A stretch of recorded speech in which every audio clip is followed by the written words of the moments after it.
you've been here like longer than us, you definitely know this better than anyone, how hard it is to try and convey what you're experiencing, doing, being about this life to people that are not into it. Did you just promote the tour that we're on? That's what I was thinking about. Tonight at the Okay. Observatory Oh, no, it's about that Santana, night. show up people. Okay.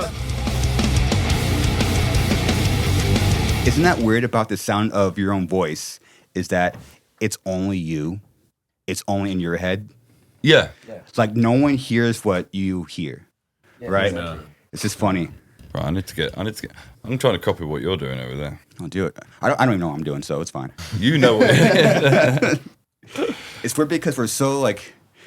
Would you call that insecurity with your own voice? Oh yeah. Oh, big time. Oh yeah. It is. I think I sound fat. Like when I first heard my voice from the outside, I was like, just a fat dude. It's a fat dude's voice I'm hearing right now. Oh, you think so? Yeah. But little do they know you're ripped. Kind of. Yeah. In the middle. and you're a sick drummer.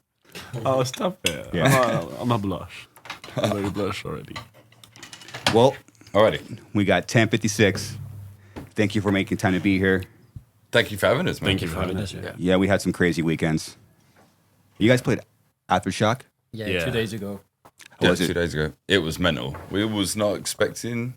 We did. What was the other one? Louder than Life. Yeah, we did Louder Than Life, and that was, although it was sick, it was slightly underwhelming, and we were kind of like, oh, I hope it's not going to be the same, and it was overwhelming. It was so good. Great. The vibe was sick. The crowd reaction was great. Yeah. The organization was on point. Yeah. DWP is the name of the game when it comes to festival anyways. Like in terms of organization and the way they work around the hospitality for the artists to just feel like valued for a whole day, which feels good, especially in the middle of the tour, where we all know there are some shows where it's not as welcoming and comfortable being around. Aftershock was a nice little breather, for sure. Yeah, I saw videos. It looked great. Yeah. Oh, yeah. Yeah, it was dope, man. It must be a trip for you guys, especially you, Aaron. Technically, like starting over, and now coming back in such a short amount of time. Yeah. You know. Yeah, it was a trip. I mean, and plus, like, the time that I was away for was pretty much the pandemic. So it was like such a trip I was like, oh, it's over for me, you know what I mean? And then pandemic happened, terrible for lots of people, obviously, for obvious reasons. And yeah, and then we just managed to get it all together and then pretty much came out of the other side and hit the ground running. So yeah, it feels great to have a second chance. And I think we're all in the same boat. Like, this isn't anyone's first rodeo apart from... Yeah, it's my first time in the USA. Second tour, third tour, something like that. Ever. I'm way less experienced than all the other guys. Feels great. Yeah, and I feel lucky. Yeah, you're like. Remember being 13 and seeing his band for that's it. one of his first shows, and That's now what happened. My yeah. first show. crazy, huh? His show actual ever. first show with BTM, yeah. I was there. I was 13, that's it. And now we are in a band together, touring in the US. That's crazy. How old are you? 26. Wow, 13 Remember? years ago. Because you were like Luka, you were like a mega fan of music. Apparently you're going to like all the shows, huh? Not that much, actually, because like I don't live in Paris, and there wasn't that much shows happening in my town. But yeah, every time that something was coming to my town, I was there. And yeah, Between the Martyrs was like a big part of my music. I don't know how to say it, but yeah, I was a big fan when I was a kid. And yeah. Well, he's the music encyclopedia of the group of the band. Like, he listens to every new releases, all genres, all the time. He's the most like attuned to what's happening in the music in general. So yeah, he's the guy when it comes to. I'm curious. If you want to know if something's cool or not, you're like, ask him. You know, it's like, you know, when you're getting older and you're like, Oh, it's tough. It's tough to gauge. is this cool? And he's like, nah. No. I'm like, okay, well, that's... Okay, so I'm gonna send Arnaud Becker to you first, Oh. and then tell us. So like, this is not good.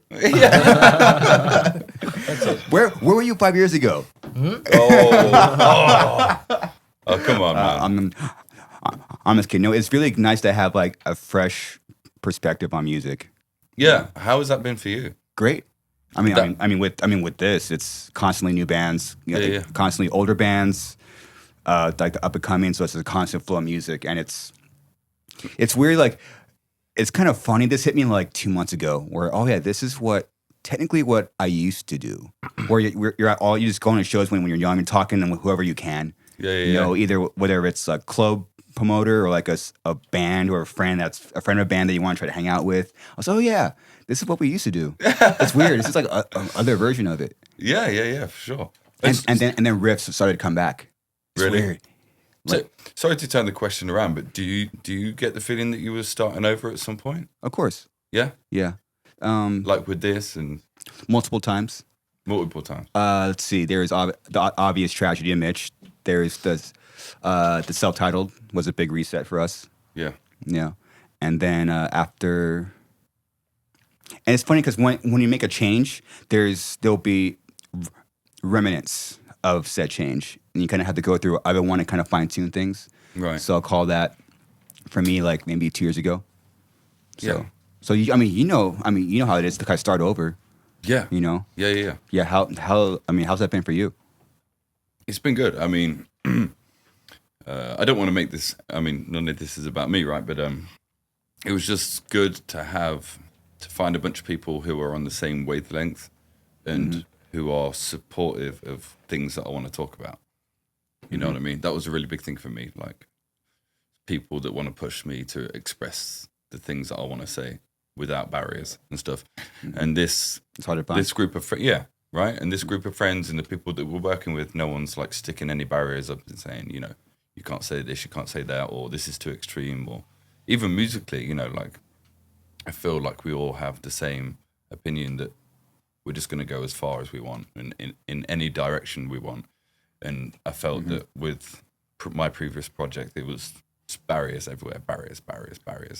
You know, we need to do this because of that. And, you know, it's been very liberating for me. Yeah. For all of us, I think. I think like doing this band was the outlet we all needed at the time we decided to make it, coincidentally, because none of us was necessarily meant to build a new band together. It just happened all so naturally. And like we got the proof time and time again that I was the right thing that was supposed to happen in a ways that we needed that outlet. We needed to have someone as forward thinking as Aaron when it comes to lyrics and being able to put into words like things that people are going through on the daily. And even though sometimes we're afraid that maybe it was going to get too extreme, it's been actually more like celebrated in a way that people are like, oh, finally I now see someone that's been going through the same things that I've been going through and that's been able to put it into words, and like someone that I can look up to and not feel so alone anymore. And then also on the musical side, that this has provided an outlet for us to play the music we've had in our hearts for a while, but never really been able to explore because being part of like different projects in other genres at a different time in music. So this was like, yeah, stars align in that matter, that it's been like a salvatory. Yeah. And I'm not sure if you know this, but Steve also plays in Betraying the Martyrs. Yes. And they recently just announced their breakup. That was a question I had for later. Oh, sorry, man. Oh, you're fine. No, this is your flow, not mine. Yeah, I mean, so the fact that I got to pick, I mean, my favorite person from the band, like, you know, just whoop, and now he's come in and we're doing it together. It's just, it's just great, man. Yeah.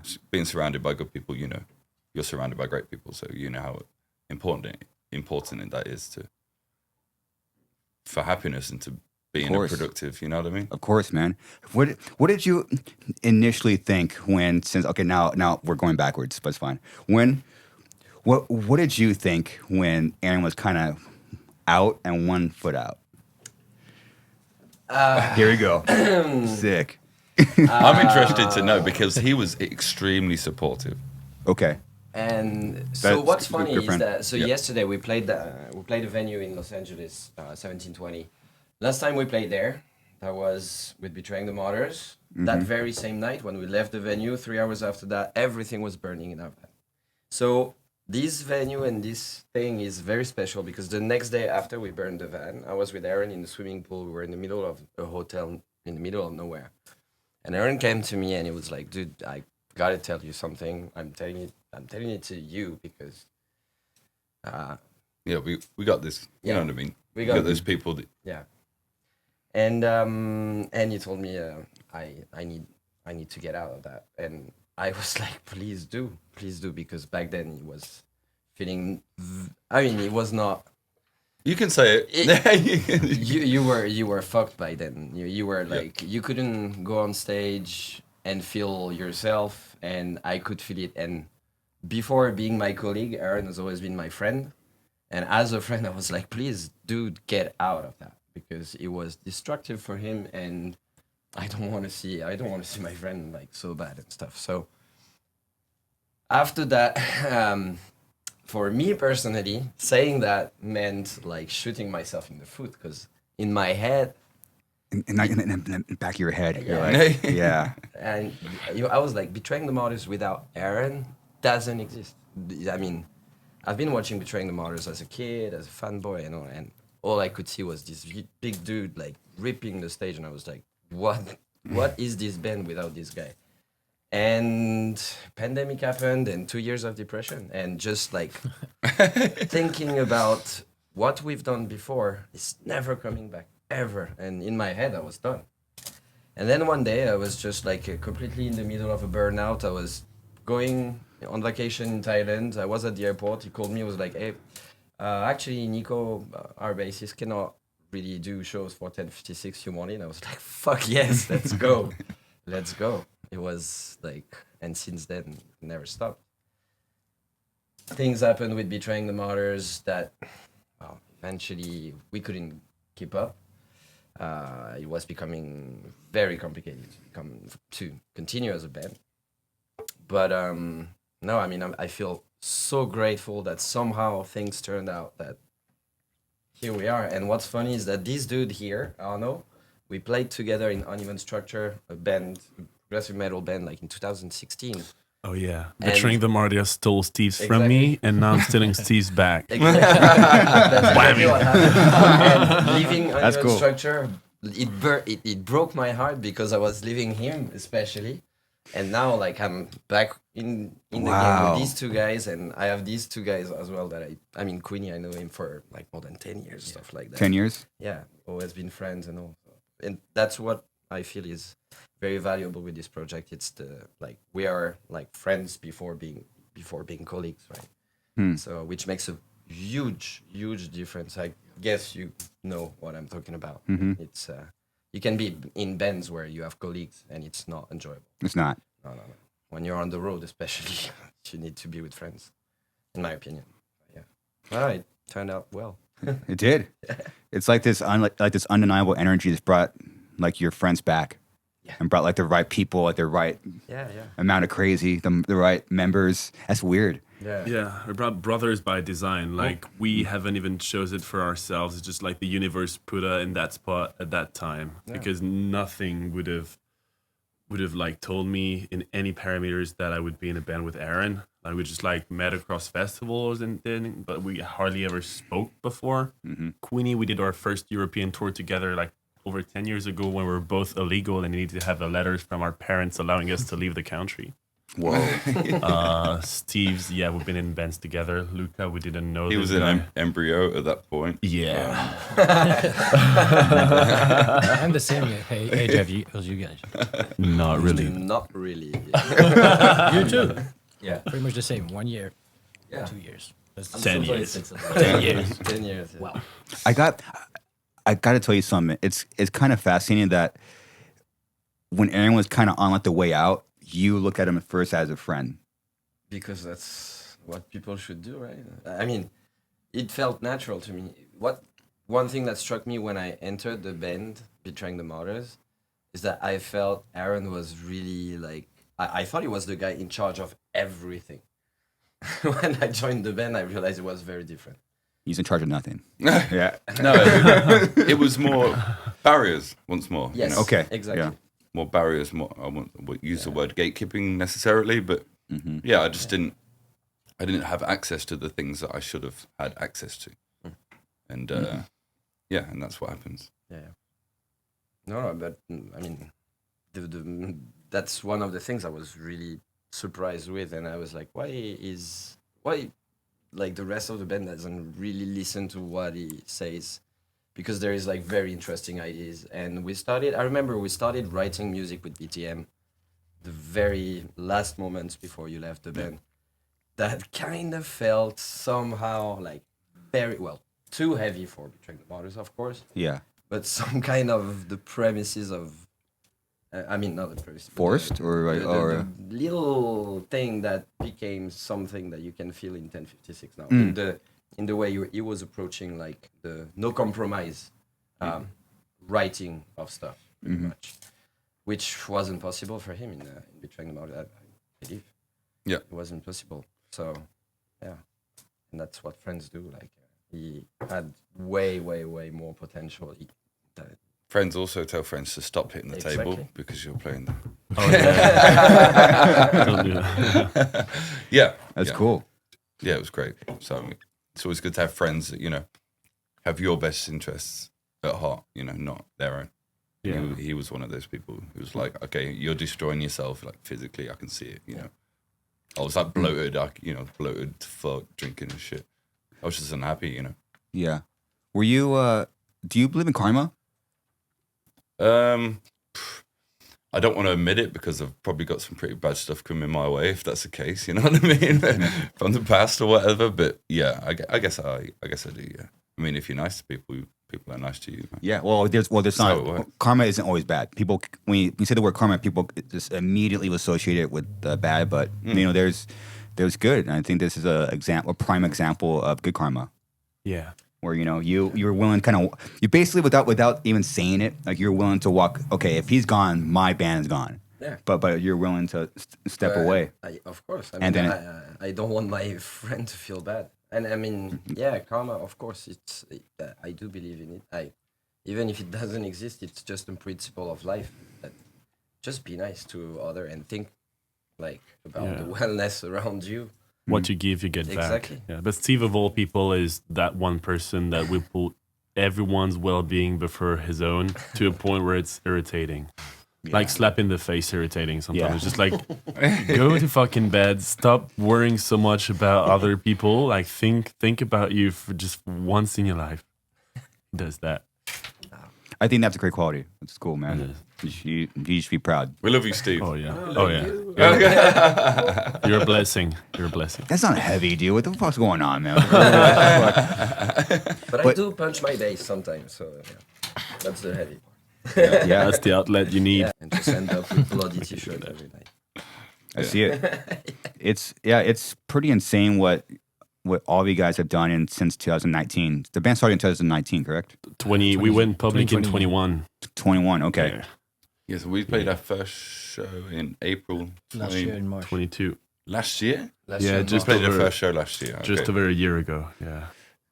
What are you guys doing? This was supposed to be a side project, and it went sideways so fast, like to a point where just like. Was it last year? This was a side project. Yeah. It was last year. Yeah, it was. We played our first show last year. Just supposed to be an outlet, like for a change of what we used to do with our other bands, and then like on accident, people started getting into it, and we started like signing contracts with partners, and then like before we knew it, we were damned. I mean, yeah.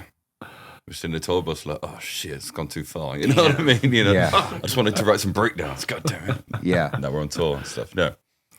Yeah, it's great. I mean, it's a blessing. Yeah, blessing. It's like everything that's been happening to us for the past year and a half is like a compilation of childhood dreams for most of us. I mean, Aaron's been doing the rounds for a while. Steeves has had his like fair share of experiences. Queenie, myself a bit, Luka a bit less, but Luka is just like he's been like his growth has been so incredibly fast. Like he was the guy that had no self-confidence in like being able to shoot a music video or behave on stage or speak English or just like communicate with people and just instinctively and just putting the hours and energy into it. He got like I'd say much better than many of us in the band are doing. So he's a beast at everything he's been.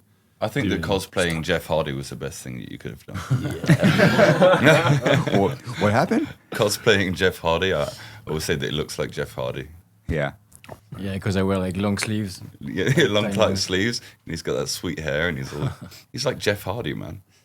You know who Jeff Hardy is? Of course. Yeah, A smaller one. Right. okay. Wrestling. Small Jeff Hardy. Yeah, cute, pocket-sized Jeff Hardy. Yeah, that's me. I got that a few times too. You look like Jeff Hardy. You can be Matt Hardy, I think. Matt, okay.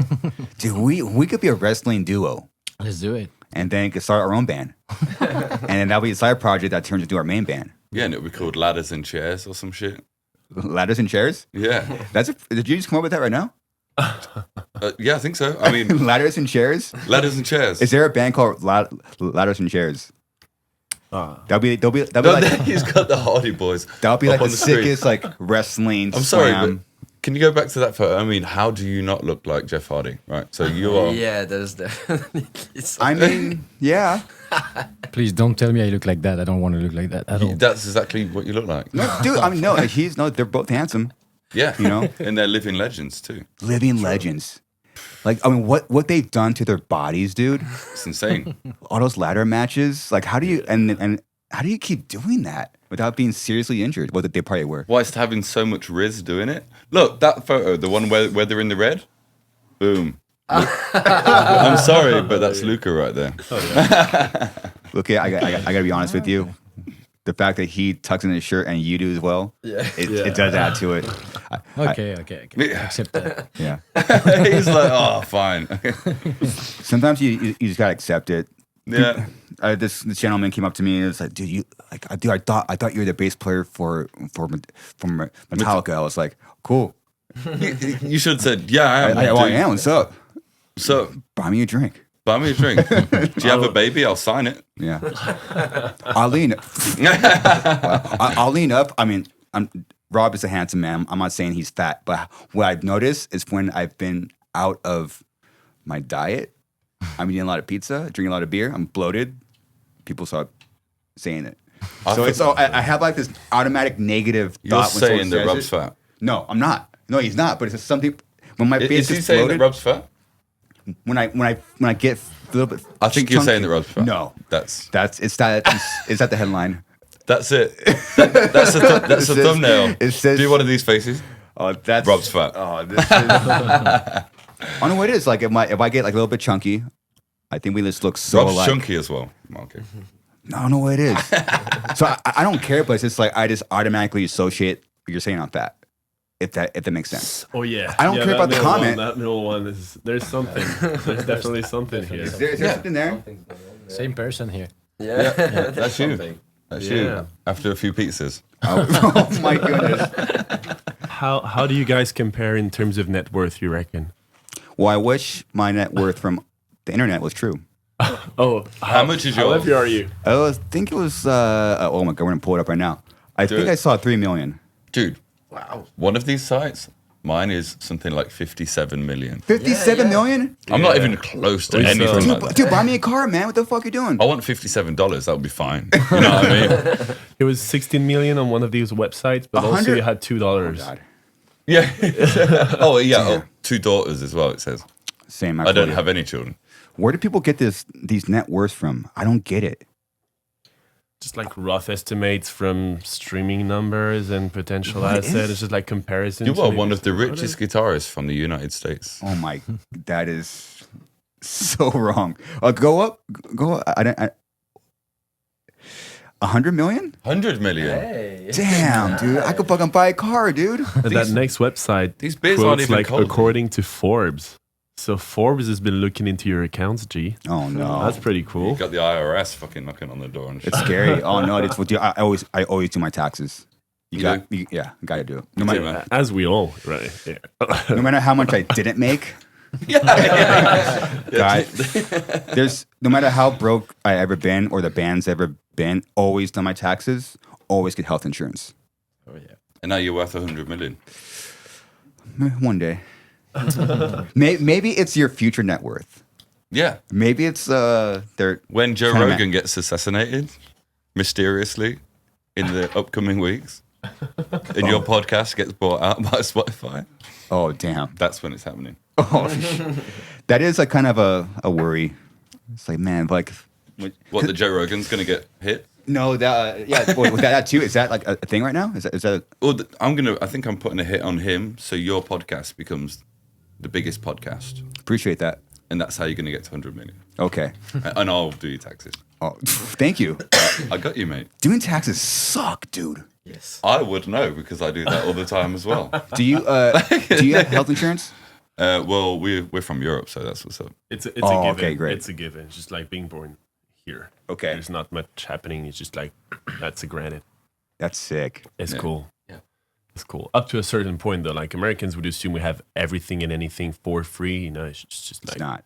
we have like a very hefty, comfortable safety net when it comes to health. Yeah. It is. But it's not like you have to pay to touch your baby or whatever. You know what I mean? Mhm. Oh, you know. Of course. So let's say you need surgery. You need to get your gallbladder taken out. Is that covered? Did you know that I just... Yeah. Okay, yeah. I stayed in the hospital for 4 days, I think. And I had this crazy room with a TV. I was gaming, I was showering. It was dope as fuck. It cost me 150 euros in total. For everything. Are you serious? Yeah. And they pay for my taxi home as well. What the fuck? And wow. if you don't pay this 150, they'll just forget about it. Yeah. It's just okay. They're like, oh, we were just joking. You know? You know? Damn, dude. Yeah. Yeah. 150 euros. And even I was like, oh, that's a bit steep.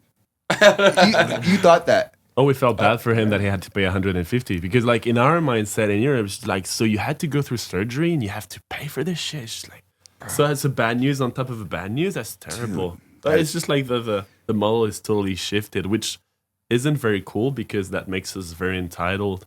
I suppose like having access to health and just like surgery and heavy procedures and getting away with it, not paying for. I guess that's why we crossed the street so fucking, you know what I mean? Oh, It's yeah. not even looking. It's going to cost me nothing, whatever happens, you know what I mean?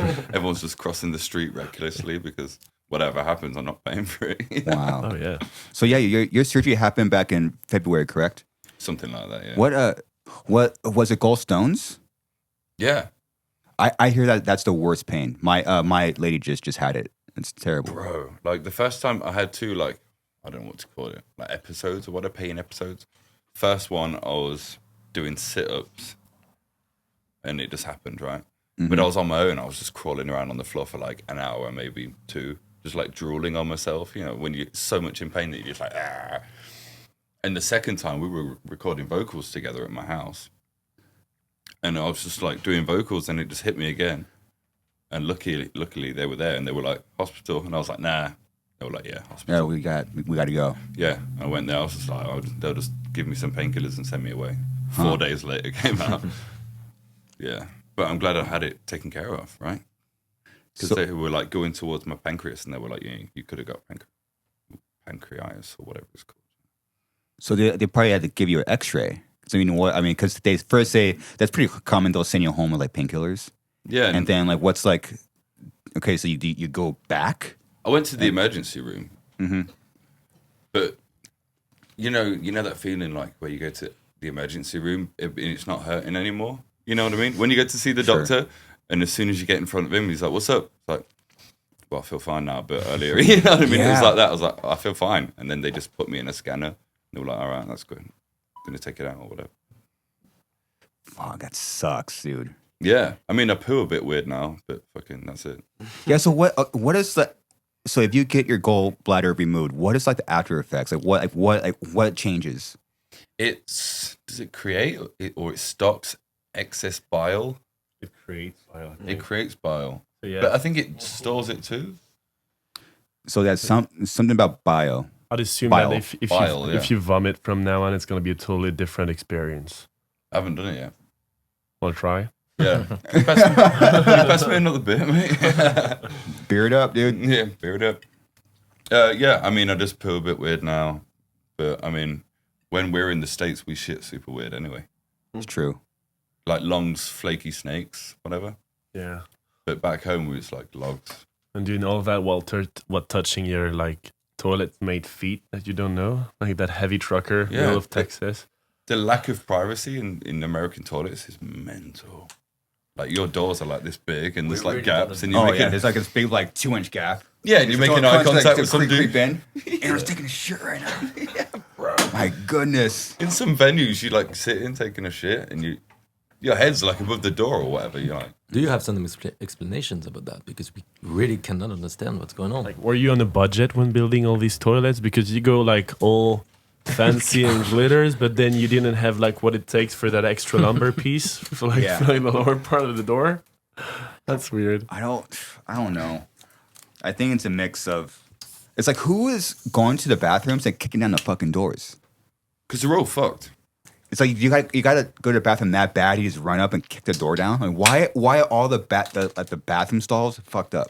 Yeah. Why? Because of the food, right? Because every time I go to the toilet when I'm here, you're just pissed. it's an emergency, man. Fucking, you know what I mean? Yeah, I want everyone to see me shit right now, so you kick down the door. I'm not calmly walking up, opening the door, undoing my belt. You know, it's like boom, kick down the door, ripping everything off, t-shirts coming off. I'm sweating, touching. You know what I mean? Yeah, my second day in the USA, I had to go to the toilet like 8 or 9 times in a day because of puppies. He costed us, Popeyes. and we could number it up to $40 because we were actually on a 2 hours Uber drive because we had an RV delay, and we were like 2 hours from the airport. What was it? Liberty, Newark, to like upstate New York. 2 hours Uber drive, and then he had to stop us at a Wendy's. So his first experience in the US in a Wendy's was just like blowing up the toilets. And that was numbered up to $30, the weight we had. Oh, yeah. Yep. He swanton bombed that fucking toilet, mate. Ladders and chairs, baby. Oh my gosh, dude. Yeah. Are we looking at pictures of the toilet? Straight of a horror movie. Is this from a Saw franchise movie, or is it just a regular classic my American God. toilet? I have my idea on it. No, they're all terrible. Yeah. All right, subject change. No, like we'll just close it out. It's not just us. I go to France, and sometimes you don't even have a toilet, so there's that. Hole in the floor. Yeah. Yeah. So Yeah, I guess French people aren't really So what? in So the best position. so what's with that? Oh, yeah. You know full well that A I'm. hole in the floor as a toilet in France. Yeah. Well, What that's you the way. So You we know call it that. Turkish Yeah. Turkish Yeah, toilets, Turkish. but it's Turkish. like it's getting like more and more sparse. I haven't seen that in a But while. still, like we have Yeah. walls, we have like a bit of privacy. It's just like We don't Yeah. see That's- each other's feet. Like, Yeah, it's cool. we don't want to see that. Well, I think this is a problem with venues. If you play any venue, Oh, Yep. yeah. yeah, I have a video of me handing the buyout money to the guys like just above the door because it was so low I could just like give them the Subject money. change. Yeah, please. Sorry. Yeah. Okay. And one more thing about the toilet. So, who came up with the concept with the downer? Okay, so Downer was my original idea for the The name of the band. Yeah, for the name of the band. Okay. And then, like, there's a rapper, right? I think an Australian rapper called Downer with a 0 and a 3. And we were just like, okay, let's hit up their management or whatever. And they were like, call your band Downer and we'll sue you. So we're like, oh, shit. Threaten to sue you Yeah. And, like, if you That do sucks. a legal action straight away, we're like, all right, fucking. straight away. So it was like last minute change. Okay, what else? I was like 1056. There's this band called Villains from Chicago who did an album called 10 Code, and they had a song called 1056 on there. I don't think they're together anymore. But like that whole Chicago sound, you know, like Sworn In, I think Barrier, Monsters. There's like so many good bands that came out of that area and that era as well Yeah. that inspired like everything that we do. Like, you know, if it wasn't for like Sworn In and bands like that, I mean, Dude, I got a jam Sworn In, dude. dude, remember Fuck. that the Death Card album? Oh, bro. Sworn In. I mean, I can't It's remember. been a long time. Yeah, they had such a like influx of such like awesome bands that, you know, bands are trying to sound like that now, and that was happening like 10 plus years ago. Yeah. And I was just like, all right, 1056. Not ripping them off. It's more like a homage. You know what I mean? Yeah. Like, I hope those guys know that's why we're called 1056. Cool. Yeah.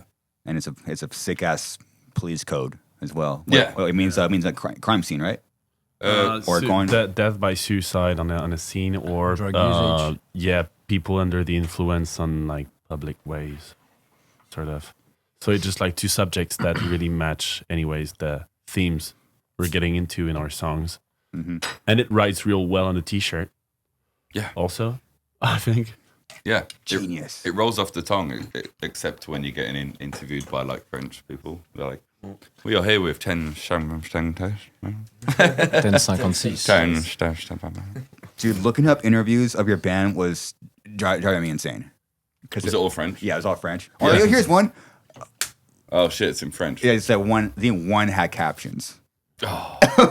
Like, dang, dude. What was your home venue in France? Home venue? Yeah. We don't have like nowhere to call like home as an HQ. I'd say backstage. Backstage, yeah. Backstage. It's near the Moulin Rouge Okay. in Pigalle. It's just like this small. You got a bar, and then like at the bottom of this bar, there's like a kind of an underground music venue. Backstage by the mill. What's it called? Yeah, this one. Yeah. The Backstage BTM. Like we did our first like official Parisian headline show there, Yeah. and it sold the fuck out, and we were just like, what's going on? Really? Yeah, this Yeah. is so cool. Like there were people, there were a queue outside. It was so cool. And that's also where we do our production rehearsals. Like once a year, we get allowed 2 days of production rehearsals, and that packs the show we're gonna play for that year. Yeah, because let it be known, ever since we started being a band, we probably packed 3 days of rehearsals total maximum. ever. I mean, we can't be ours. We just don't want to do rehearse it. on tour. Like, Yeah, we just want to play like shows. So so this is a new way to be in a band. So I'm learning. So let's just skip the rehearsal process and just go straight to the stage. Yeah, but it's Right? a mindset and a matter of habit. We got so many of our pals that rehearse once a week, like religiously. For us, it's just like either we have something very important to do, more like production side. As for the rest, we kind of trust ourselves. Also, we're playing very ignorant music, so it's low IQ music. It doesn't like require that much groundwork before being able to do it properly, I guess. Not to disrespect our music, but it's just You guys are just naturally sick. Are you guys drop A? It's like different kind of. It's drops, it's a drop A, but it's a different kind of drop too, yeah, right? we are tuned to drop A, but we have like the E flat E, E flat E, top strings as well. A, E flat, E flat, E. So you have You can make anything sound beautiful with this tuning. It's all dissonance and stuff. You got the second minor. That's the only thing you can do. with only a bare chord, you can like just like slide in. Yeah. And it would sound like so like fucking Sick. like this. Oh, okay. With only one finger. So it's like a modern day like open tuning. Yeah. Don't even know. It's a closed one. Like, Yeah. you can do anything with it. You really Yeah. cannot play anything else but 1056 on that shit. Yeah, trying to jam on it's this. just like really It's dissonant. just Yeah. impossible. Absolutely not possible. It's just like you have the drop one, then you have the Satan chord, and then it's all dissonance, and that's it. Yeah. It's like you look at the guitar and it goes boom. Yeah. Yeah. And- And that's it. And Yeah. on top of that, we use the pitch shifter from the Whammy DT as well. So we have songs in D or Drop E, D, yeah. but getting down like in maybe the 8-string thing, Okay. but just keeping one guitar, we can have like tons of different drop tunings. That's pretty convenient. I was just listening. I was like, what? Because then I saw an interview. It's drop A. I think it was you actually. And then I was like, drop A. I'm listening to the Yeah. songs. I'm like, what? Yeah, but there's always an octaver running. So you have many octaves. so you have an octave lower going. Yeah, it's always like 50%, and we have like an octave distortion as well that does apply distortion in an octave lower. I don't even know how it's working, but it makes it That's yeah, sick. it makes That's it sound amazing. more. By the way, beefy, he you know? produced and writes everything. He's like, I don't know how it works. It's all a Sometimes- mistakes that worked well.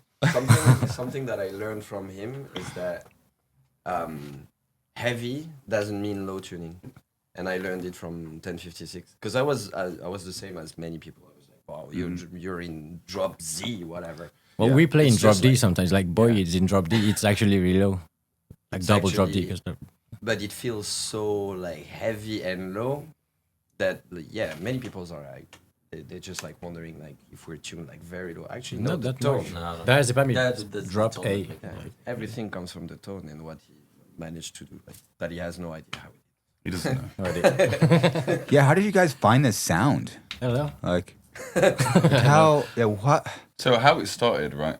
So how it started, like me, Arnaud, and Quentin got in a room together, and we like wrote Diazepam, our first song, and it was like, okay, let's go, bow, bow. I mean, it was like, okay, all right, and then he wrote this awesome riff, and then we were like, okay, that sounds kind of sick, and we sent it to Luka, and I don't know what he did with it. He's gonna take instantly. He's like, gonna tell you right now. I don't know. In I had like extremely good detail. the skull of the song, you know, and I tried to pimp it. I just wanted to impress the guys because like I wanted to be in this band, and he told me, okay, make something good, and I tried to do so, and Diazepam came out of that.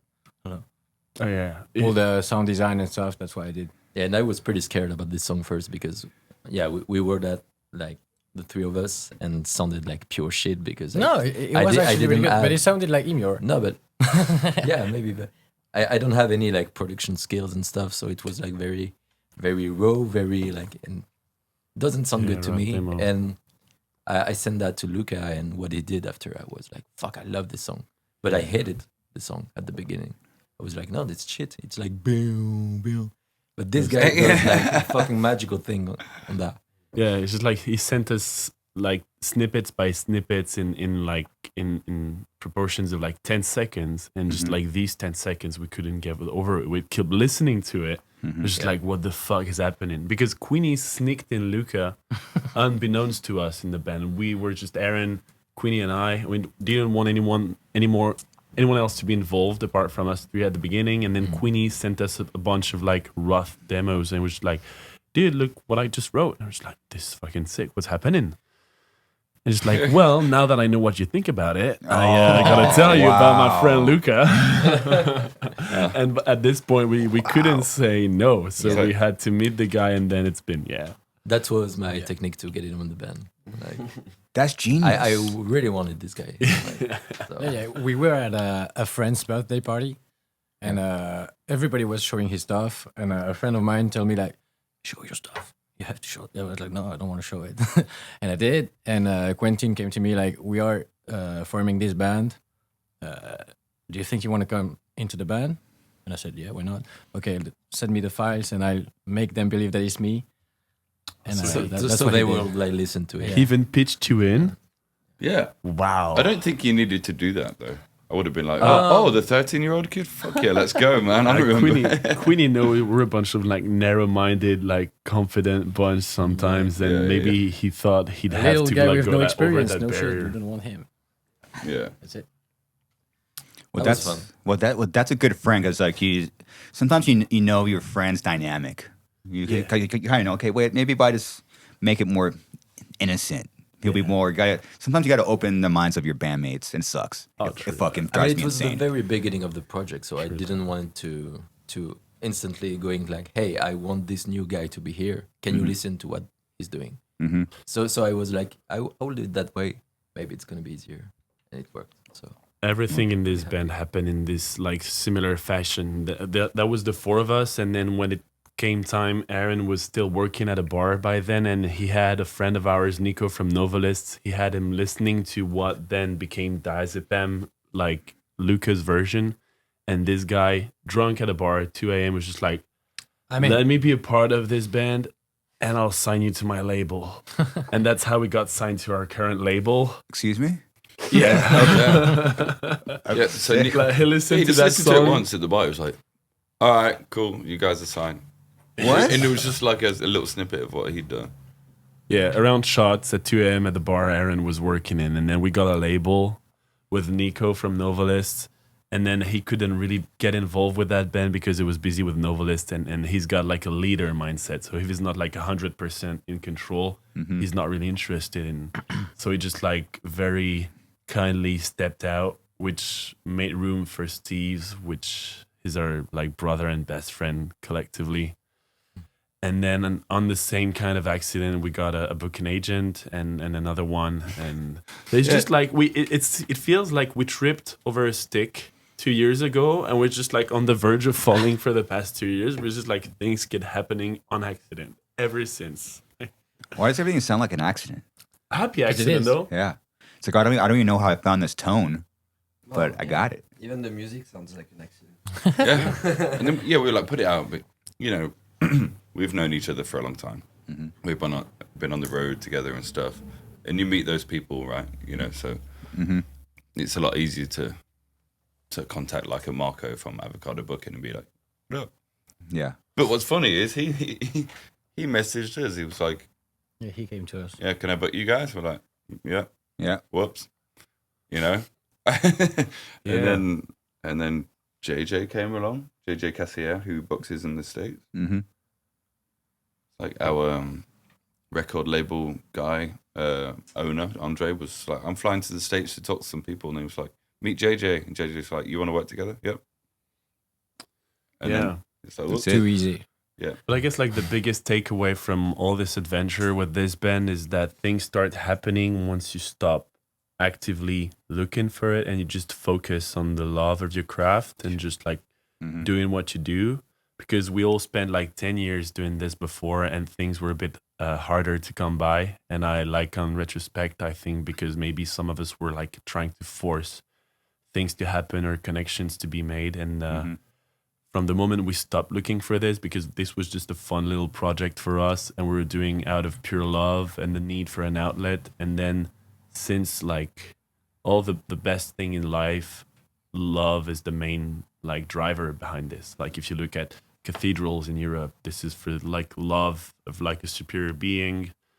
Anything like beautiful or outstanding comes out of a labor of love beyond everything. And this was a labor of love, and that's when shit started happening. Once we stopped looking for things in particular and just did things out of sheer love, right? Yeah. Look at that. Like, damn. Yeah. He's beautiful. Sometimes That he was- speaks and it's fucking poetic as fuck. He knows how to speak. That Yeah. was very thoughtful. That's 2 drinks, Arnaud. Launching on 3 drinks, Arnaud. Do I need to catch up? Shit. Yeah. Whoever's closest to the fridge. Whoever's closest. What do you guys want? we do have Pago. Fago. Pago. Ever heard of Pago? Yeah, is that is the oh fucking hell. ICP shit? Yeah. They spray on the crowd and Yes. stuff. That's what we got. Is that your shit? Are you guys like sponsored by Fago? I wish. That'd be pretty sick. No, we just have him here. It's like cotton candy. Can't really talk about it, but we had a potential guest. So I want to make sure they're there. Oh, okay, all right. It's fucking chilling. Well, maybe I spoke to a certain person who maybe Sick. yeah. Okay. What kind of You know what? guitars are you guys using? We play with Vola guitars and Vola? Yeah, Vola. I never seen him until I started looking at him. Yeah, I think it's a Chinese brand, Nah, a Chinese and American brand. nah. No, an American brand run It's a by Korean guitar manufacturer that makes the guitar in Japan and the USA. but But the guy it's a is Chinese. Korean and Chinese. You told me that, no? no Korean. CEO is from Korea, South Korea, and Hong Kong, I think. But it's not. It's not Chinese. No, they're I'm a racist. awesome guitars. And I've been Sounds like working- you guys can't tell the difference. You know? Oh, I can. I can. Yeah, it's awesome guitars. I've been working for them for the past like 4 or 5 years now. 4 years, yeah. And I got the chance to create my own signature model back in 2018. And we are playing the same guitar for now, and he's getting a brand new one. Yeah, mine is getting done, but for now we are using his signature models. This one, yeah. Yeah, that's the Japanese version of it, like the. Sick. And you have like a USA custom shop version that like relict as fucked. Look like a very old Fender Stratocaster, Yeah, you know. that's like cool. Just like this one. Wow. Yeah, I like your signature. I like Fender. I like the just the look of it. It's classy. Are you just running Fenders now? Yeah. I love Because even your signature, you had that fucking shape, right? the telly shape. Yeah. Yeah. I just always liked it. I mean, I'm Gorgeous. born raised in Corona, so that's where the Fender Yeah, shop exactly, is. So kind of a look at the draw of life. Yeah. You know, I was like, oh shit, I live down the street from the greatest shit ever. Which also under the same warehouse, they have Gretsch there. They have Jackson. Yeah. Chauvel, yeah. Yeah, Chauvel, boom. Nice. That's crazy. But yeah, so when I saw these guitars, I'm like, damn, what? That they're like on steroids. They are. And you have that one in the middle's taking a puff of meth right now. I can see it. You have the bare knuckle in that, right? Yeah. Yeah, we have like on our personal, but the if you buy Japanese one, version you don't have. Yeah. Vola so stocks model. This is like Vola stocks pickups. Okay, but cool. On the USA version, we have like the Juggernaut and Trilogy suites. Nice. And the bare knuckle, is that passive? Yeah. Yep. Passive. Okay. Yeah. Okay. You are the I'm perfect really not band. a big fan of active pickups, to be honest. Okay. Sorry for that. The perfect band. This is actually the reason why you guys are here today. I need help finding a great passive pickup, and I don't know where to start. Well, what do you search for in terms of fitting? Long story short, I used a guitar on the cleansing that it was no brand, but it had a Seymour Duncan passive pickup in there, and I've been chasing that tone literally like my whole I career. really love the passive. Nazgul and I just don't know where to. Yeah, the Pegasus and Nazgul are fucking dope. Yeah. I love them. Which ones? Nazgul and Pegasus. Sentience. From Seymour Duncan, Nazgul and Sentience. Yeah, that's a neck and bridge, and you have like a Pegasus as well. Sentient? Sentient, yeah. Sentient? Sentient, I don't know how to say it. I need a place to start. Okay. Nazgul, there you go. Nazgul. This one is really, really sick. It And looks of like a course, piece One of my of favorite one. If you want to upgrade into the boutique kind of pickups, you go to Barnacle. Yeah. Okay. And try the Silo. It's the Rabia Massad signature pickup, and sounds fucking Yeah, dope. it depends on what you want to say, because like the humbucker is like the single coil is crazy with the Silo. You But mean if the you split want more coil? Yeah. straight up metal sound, maybe the painkiller or something like that would be better, I guess. Oh yeah, very I much kind more. of like the nail bombs as well. Yeah, dude. Nail bombs are For my Hey, signature, sorry, I'm getting we've war been pigs. talking about toilets for Which for an ones? hour. Are we going to pigs. talk about drums at some point, or can I just leave now, guys? But you already dropped the mic earlier. You said this very beautiful, poetic. Yeah. Yeah, you said you're Did you drop? Yeah, I think you can Drummers and singers always want more of the moment. you had a beautiful moment. Yeah, no, that's true. That's true. What's Wait, what was the? It was a Nazgul and a Sentient. Yeah, but it's the neck Oh yeah, pickup. yeah, yeah. Okay, Sentient, yeah. okay, cool. So it's one a bridge and one a. Sentient is the neck. Yeah, And Nazgul is the bridge, and you have also the Pegasus on the bridge. That's like So- less hot of output. Than Okay. So you're trying to get some of that cleansing tone back in there? I've been trying literally like years. It's funny. My whole life's been a big circle. Just looking for that. Just a big stupid circle. The album, though. It's I want to do more like it. It's you know what it is. You don't know what you're doing, and you strike gold, and you don't know how you did it. Yeah, you have no idea. Like how'd you do that? Yeah, it's like, well, it was by accident, right? Accident. And you guys did it like this, you guys did the same thing. Yeah, now we're going to try and do something cool next, and it's going to sound like total shit. There's a magic to not knowing exactly what you're doing. Yeah. Yeah. And that's why I love Luka's approach. Like That's when what he's I'm doing music, Not knowing anything. That's what I'm doing. he would just he'd like click a button, it would be like, blah.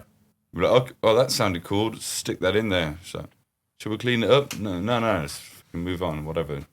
And it's just a big game of Tetris of turd sounds, and it sounds fucking awesome. How does your band approach two things? This is what I'm probably most curious about your band. How do you approach? First of all, anyone that listening, watching, seriously, turn off this podcast and listen to this fucking band, because I was listening to you guys. I'm like, what? First of all, it's insanely heavy. It's insanely heavy, but you guys also did like the whammy stuff good. It's just like, man, it's extremely heavy. Plus, like you come in with the melodic choruses. I was like, damn, this is fucking sick, dude. This is great. Thanks, man. It's cool. And I was like, well, how are they writing songs? How do you even start to write a riff like that? Usually, it often starts with the ambience and what we want to say with Aaron. What Aaron wants to say, I ask him and try to write something that matches what he wants to say. And, Yeah, like the theme comes first, right? Yeah. He'd be like, "What's the song gonna be about?" I'll be like, "Oh, "Okay, I want to say this," and he's like, "Okay, leave it to me." Really? Yeah. And then he sits in his room for a day or two, and then he sends something, and I'm like, "Yeah, sick." And I don't even start from the riff. I write ambience first. Atmospheres, like Yeah. atmospheric like stuff. atmospheres and stuff first. I try to build something, and when I have the mood that I want to get, then I write maybe a pattern, a drum pattern or something, and then I add the guitars because like there's no real riffs actually in our songs, but it's just like rhythms and atmosphere, I guess. That's it. So you start with Aaron will come. You'll come in with like this subject matter or whatever. Like Something like that, yeah. could be what? Could be? Is it like a? It's not always the case, but that's how we wanna do it and how we do most of the Yeah. time. Is it? Is it a word you have? Is it like a sentence you have? Is it like a? I mean, like a skeleton of a song that you have? Mostly it's like a traumatic event or something like that. I'd be like, this happened to me, whatever, how many years ago, or, I went through this or this kind of feeling, and I'll like tell him about it, and he'll be like, okay. And he'll like just turn that into just try and grab the feeling of what I was feeling at that time. And that's like a whole new level of expression, That explains your band. And communication too, right? Mm-hmm. Having the confidence in your brothers in your band to like say that kind of stuff, and then put your trust in them to like turn it into something cool. So you have like everyone is aware of the intention of Yes. what's happening. Sure.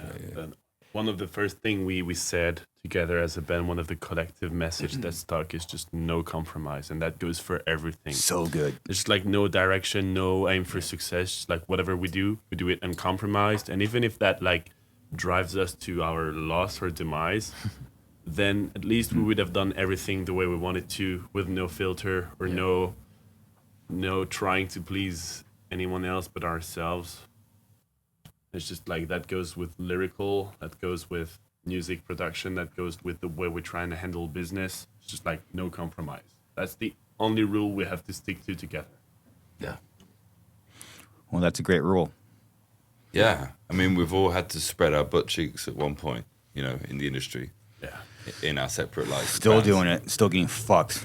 Yeah. Well, Yeah, we're it never ends unless you're smart and aware of what's actually happening. It takes a long time. Well, we're wearing fucking butt plugs now. Good. Okay. Oh, but I'm gonna get one. butt plugs are not merch cut proof though. No. What's your? It's funny. I don't know why I should even talk about this, but yeah, Do it. I've been like thinking, like, man, should we just stop touring for a while? Like, I like a I touring think we strike.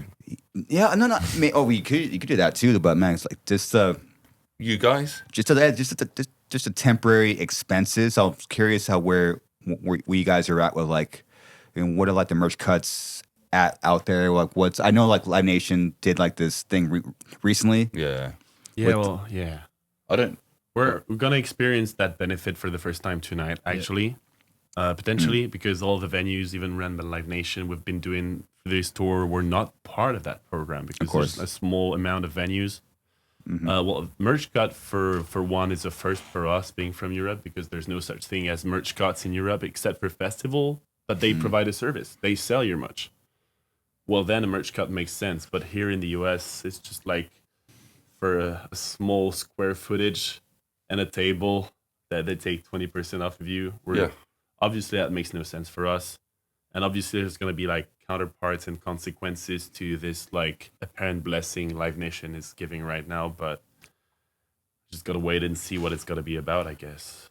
It's good that like attention got brought to that. I think the Alpha Wolf might have had something to do with that, right? Bad Omens too, I think. Bad Omens, yeah. Like, some bands have like, they just like... Just come out forward on stage, just like fuck your merch cuts. Going to say it, yeah.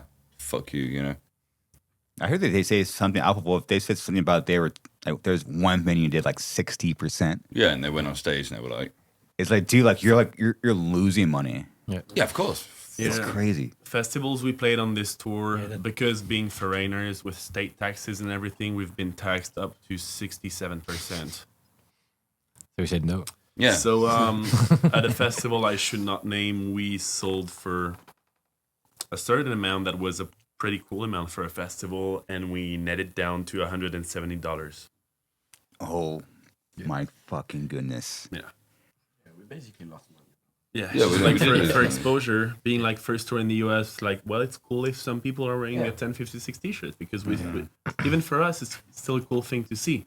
Of course. But on the monetary side of things, it's just like, oh, so today we lost 2K.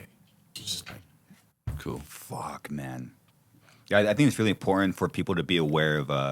I'm not sure you guys are under a contract or anything, but you got to read your contracts and those little percentages here and there with the t-shirts and shit. Fuck. Yeah.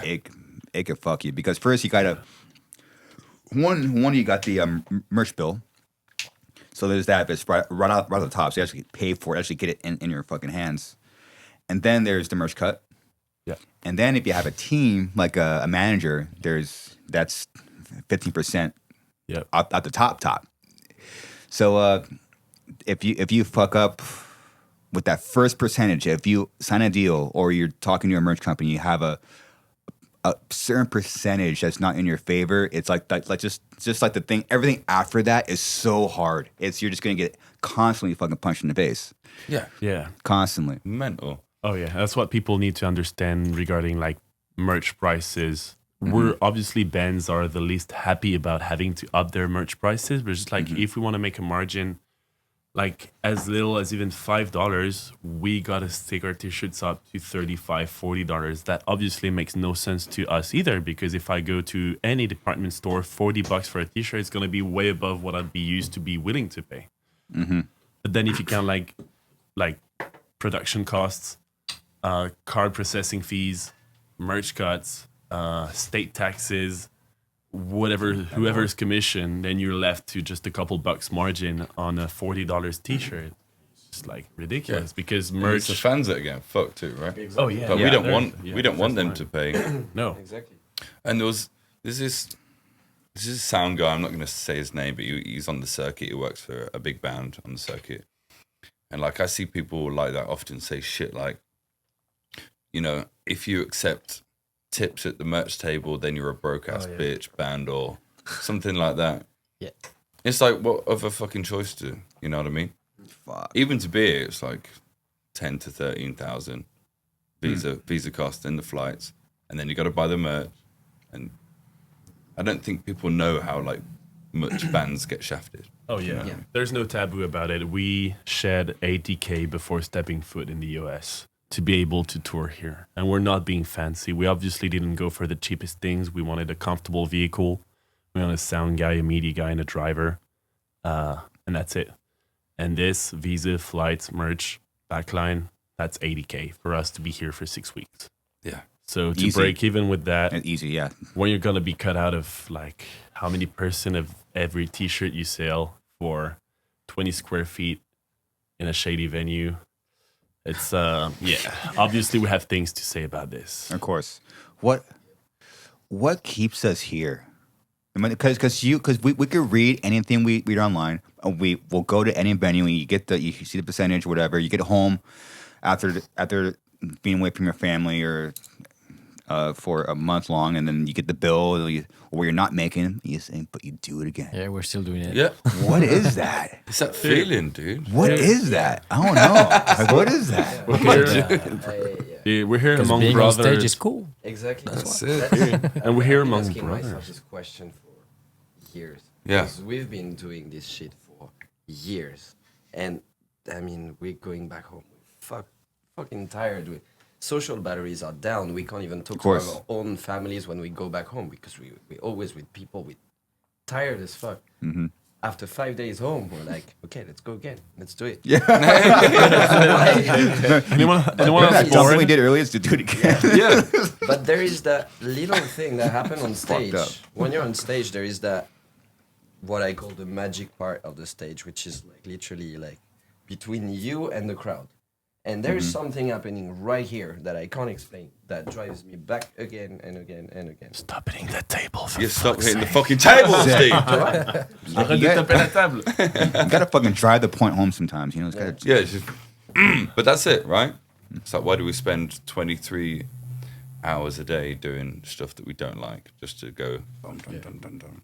To the exception of today, that it's only 22 hours because we love being here, right? Oh, yes.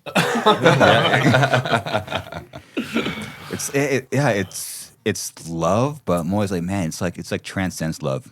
Yeah, It's so different, crazy. Yeah. What else could bring us at the other end of the world in California, talking to you today among brothers, other than doing this?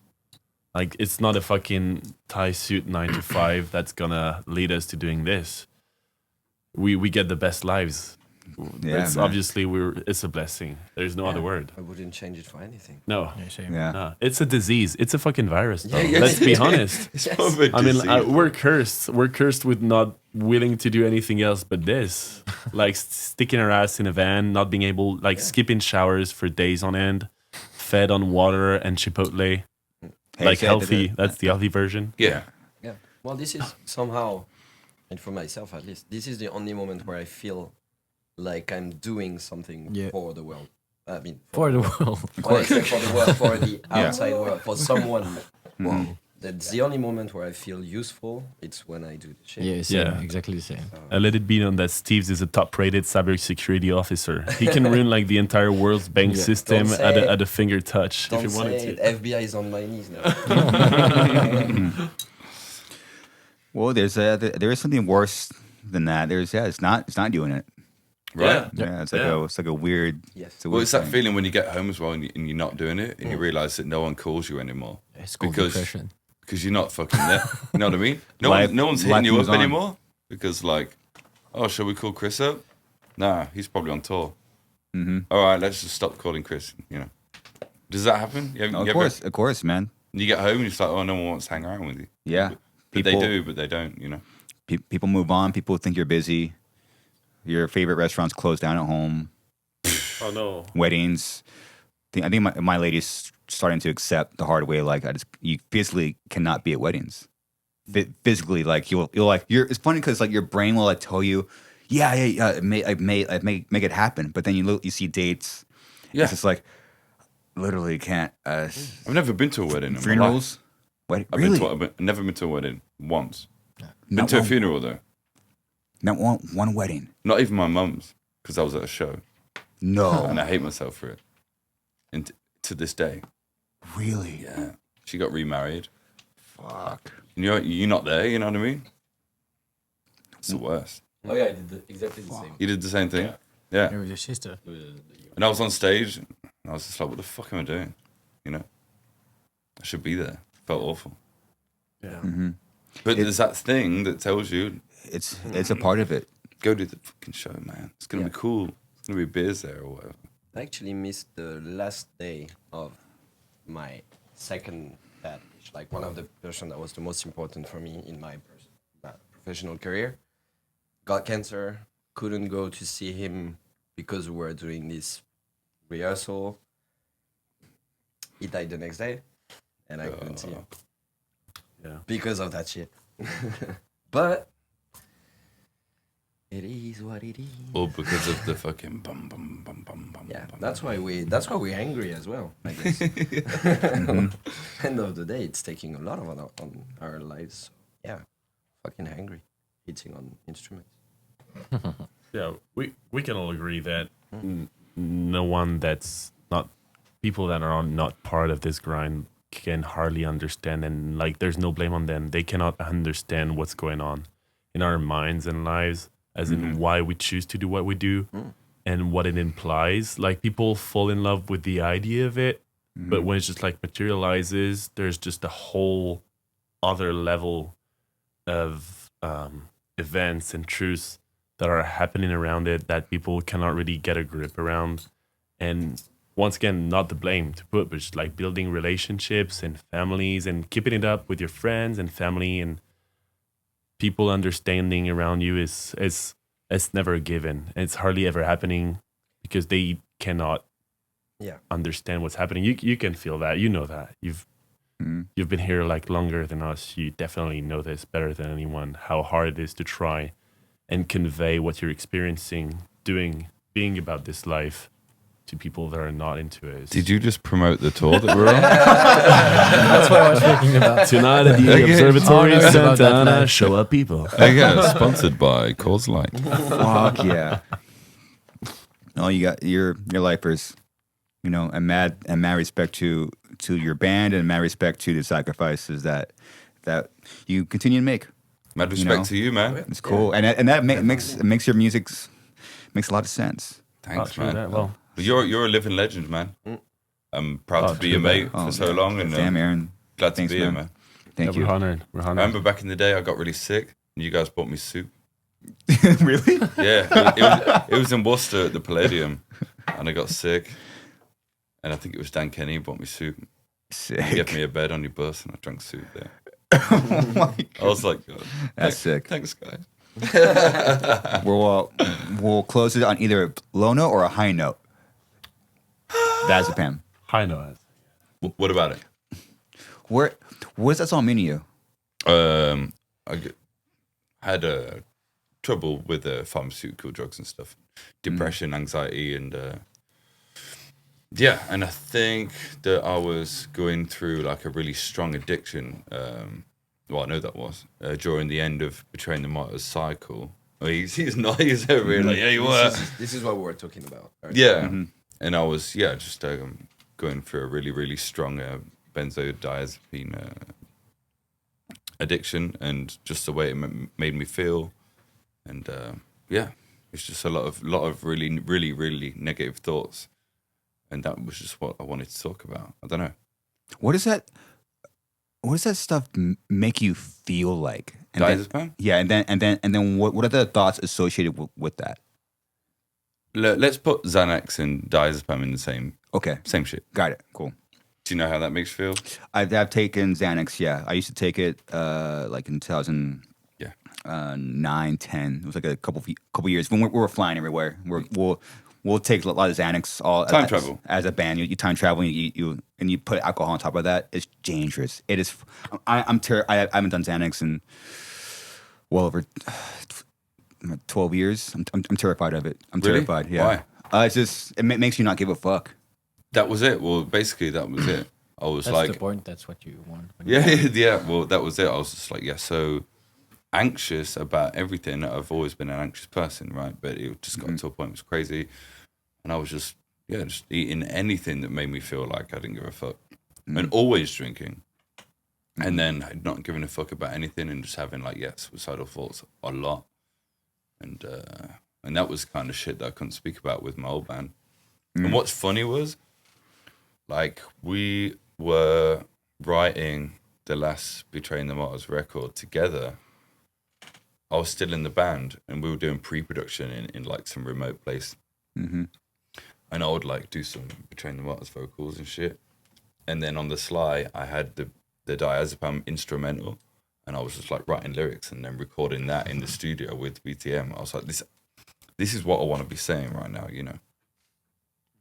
And that's just that feeling of like that whole situation was just not feeling very good. You know what I mean? And unfortunately, it makes great music. That's the thing, though, right? Fucking hell. Hey, I want to kill myself. Here's a sick ass song, right? That's literally how it works. You know what I mean? It's weird. It's weird where you're like how you make your demons make other people feel good. It's crazy. It's a trip. Kind of what Arnaud was saying earlier, right? It's like some people don't want to hear, bands being like, oh, everything's going to be sick, everything's going to be fine because of this. People don't want to hear that shit. People want to hear, I almost killed myself because I feel like fucking shit. And they're like, oh yeah, me too. That's a good song. This is how it works. That's how it fucking works. It's always fucked up. Yeah, but also because, like, for once it feels genuine, because how many people tried and market on the idea of depression? Like, this has been all over the place for the past 6 to 7 years, like Tumblr kind of era, Tumblr core, where people were capitalizing on people just, like, feeling like shit, depression sucks and everything. But how many of them have, like, reached the depth of it? like there's almost no way out. And for people to actually hear someone that's been there and can relate to that, and that's been telling things as they are, probably felt like a relief to some people. And it's been like an added unexpected perk that we are, I guess, most thankful for, knowing that people like have been able to see that as some sort of relief to finally hear someone telling things as they are down there. I guess it's cool. Well, it's awesome that you've taken that and made it into a sound, and you have a group of 5 guys that could, listen. It's cool. It's hard enough to be in a family. It's hard enough to be in a band. It's hard enough to be married. But then it's even harder to find that scene for people to actually listen to when you talk to them. It's cool. Yeah, man. Badass. Well, and here's the high note. You guys are on tour right now. Is this your first U.S. tour? Yeah. Sick. Yep. Attila is celebrating 10 years of their record. Isn't that mental? We were on tour with them 10 years ago. It's so weird. Together, me, you. Right? All Stars tour? That was All Stars, yeah. 2012, and Attila were on that. Yeah.